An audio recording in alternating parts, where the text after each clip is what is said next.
Piala Dunia U17 memang istimewa. Disinilah segalanya dimulai. Disinilah dunia pertama kali mengenal nama-nama seperti Neymar Junior, Vinicius Junior, Osimhen hingga Pedri.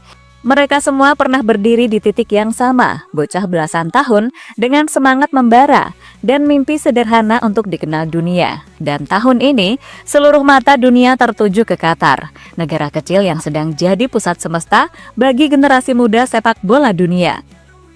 Ratusan talent scouting dari berbagai penjuru hadir, dari Inggris, Spanyol, Italia, Jerman, Amerika, hingga Timur Tengah. Mereka datang bukan untuk jalan-jalan, mereka datang untuk mencari harta karun. Setiap sentuhan bola, setiap sprint, setiap duel udara, semua dicatat, semua dianalisis. Karena di balik setiap nomor punggung, bisa jadi tersimpan mutiara yang siap digosok menjadi berlian mahal masa depan.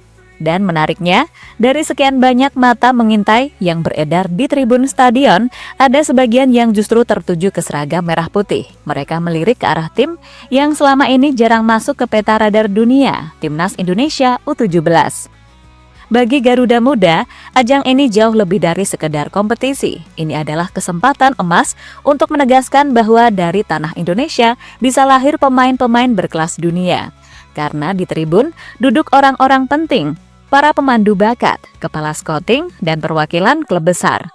Mereka mencari investasi jangka panjang, pemain berusia 16 atau 17 tahun yang siap dibentuk menjadi mesin masa depan klub-klub besar.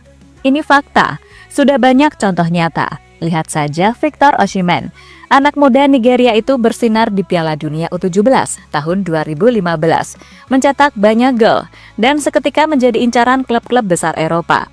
Wolfsburg kemudian bergerak cepat, menyiapkan jalur menuju Bundesliga, dan sejak saat itu karir Osimhen menanjak tajam. Dari Wolfsburg ke Lille, lalu ke Napoli, hingga akhirnya mengantar klub itu menjuarai Serie A, perjalanan luar biasa yang dimulai dari panggung kecil di level U17. Lalu ada Phil Foden. Setelah menyabet penghargaan Golden Ball di turnamen U17, Pep Guardiola langsung memberikan kesempatan naik ke tim utama Manchester City.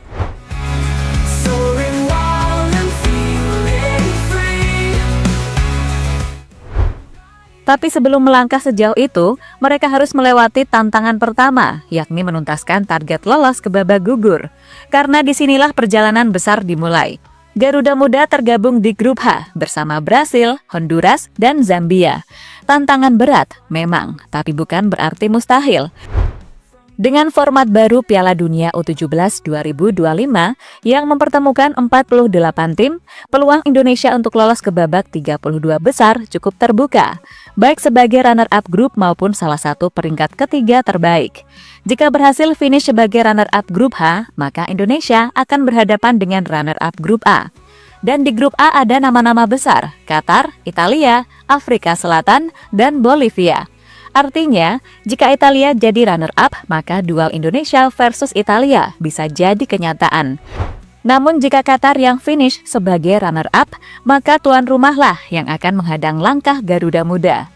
Skenario manapun, keduanya menjanjikan pertarungan sengit yang bisa jadi sejarah tersendiri bagi sepak bola Indonesia. Dan bicara soal pemain yang menonjol, sejauh ini ada 3 nama yang terus jadi buah bibir di kalangan pengamat, Matthew Baker, Evandra Florasta, dan Zahabi Goli. 3 pemain ini tak cuma mencuri perhatian di dalam negeri, tapi juga mulai diulas oleh media internasional dan dipantau oleh berbagai tim scouting luar negeri. Peluang untuk diperhatikan, disorot, dan mungkin direkrut oleh klub-klub besar dunia.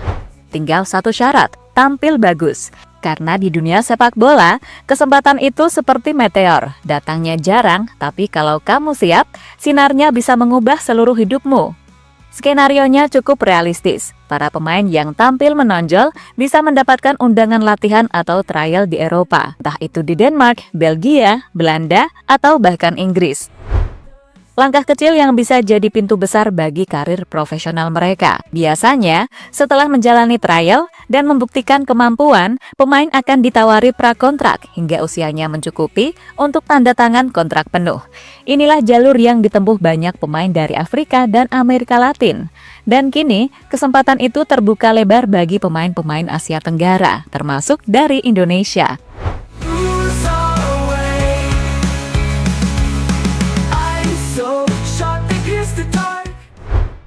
Tapi di antara mereka, nama Matthew Baker memang paling mencolok. Bocah kelahiran Australia berdarah Indonesia ini adalah definisi loyalty and courage. Pada Agustus 2024 lalu, ia sempat dipanggil oleh timnas Australia U17 untuk bergabung dalam kamp pelatihan. Namun dengan tegas ia menolak.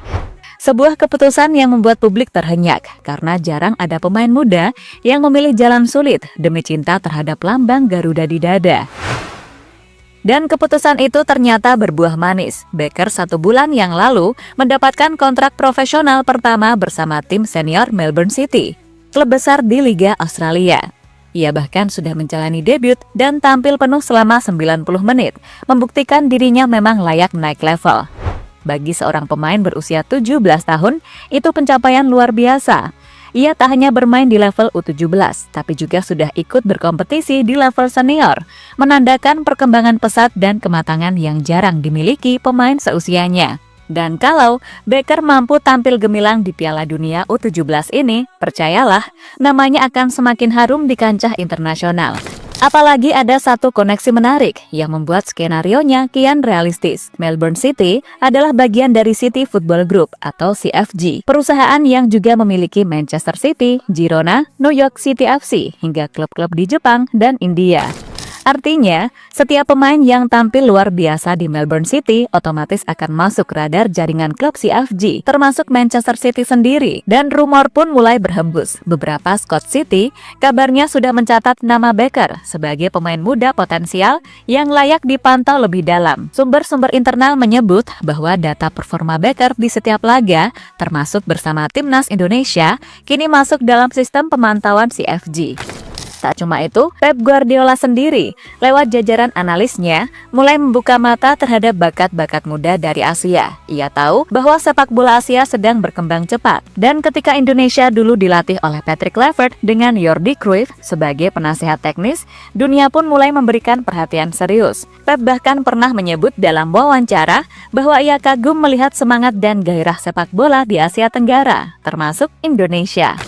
Mereka bisa mencapai titik sekarang karena mereka adalah pemain yang bagus. Ini bukan hadiah untuk mereka. Dan apa yang saya lihat sejauh ini, mereka punya kualitas. Pesan saya, terutama untuk para pemain muda, jangan terlalu banyak bicara. Dengarkan dan pelajari saja segala hal yang diberikan pelatih atau pemain senior yang kalian anggap bisa dijadikan contoh. Mereka harus belajar. Masa depan ada di tangan mereka sendiri. Ucap Pep dilansir dari skor.id. Menurutnya, negara dengan populasi sebesar itu pantas punya timnas yang kuat. Dan kini, kata-kata itu seperti menemukan maknanya lewat generasi Baker dan kawan-kawan.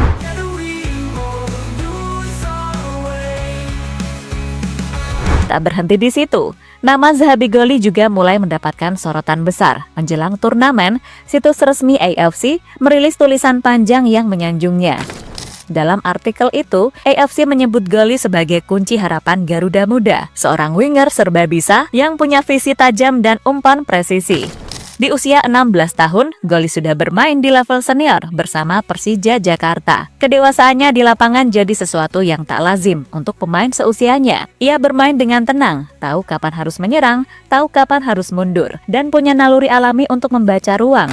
Nova Arianto jelas paham betul potensi pemain ini. Ia sering memberikan kebebasan pada Goli untuk berimprovisasi di sayap, menciptakan peluang, dan menjadi pengubah arah permainan. Menurut AFC, dalam beberapa uji coba, Goli bahkan jadi pemain paling berbahaya yang terus diwaspadai lawan.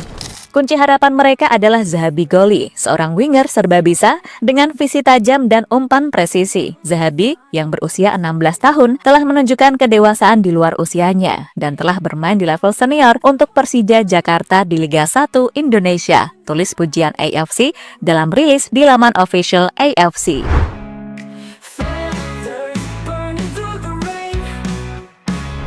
Pada intinya, ketika pemain mendapatkan pujian setinggi itu dari AFC, sorotan dunia akan otomatis tertuju. Nama Goli kini mulai masuk dalam daftar pantauan klub-klub dari Jepang dan Timur Tengah. Bahkan ada kabar beberapa agen dari Eropa mulai menanyakan data performanya. Dengan performa 3 pemain tersebut, Baker, Evandra, dan Goli,